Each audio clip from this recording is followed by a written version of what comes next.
सोना के झुलवा लगैला है मैया निमिया के डाड़ी निमिया के डाड़िए में निमिया के डाड़िए में सोना के झुलवा लगैला है मैया निमिया के डाड़िए में सोना के झुलवा लगैला है मैया निमिया के डाड़िए में सोने सुराही गंगा जल पानी चंदन चौकी में रत्ना जल ओ चरना धोलाइबो मंदिलवे में आसन बजाइबो मंदिलवे में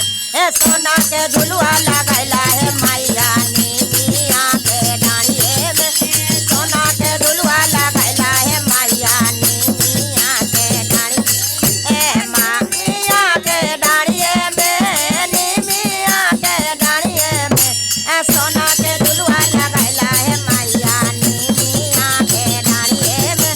सोना के झुलवा लगैला है मैया निमिया के डाड़ी में मागाड़ा के शीतल मैया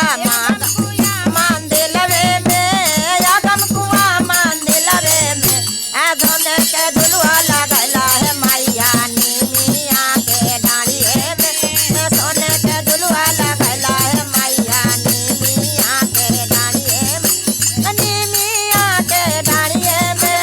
निमिया के डाड़िए में सोने के झुलवा लगैला है मैया निमिया सोने का डोरी में सिंदूर अर्पण ओढ़ोला फुलवा के गजला गुता मंगिया भराइबो मंदिलवे में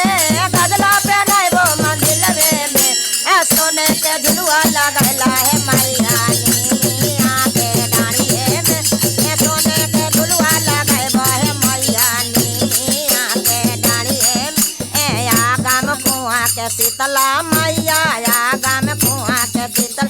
मैया आगम कुआ मंदिलवे में आगम कुआ मंदिलवे में सोने के झुलवा लगैला है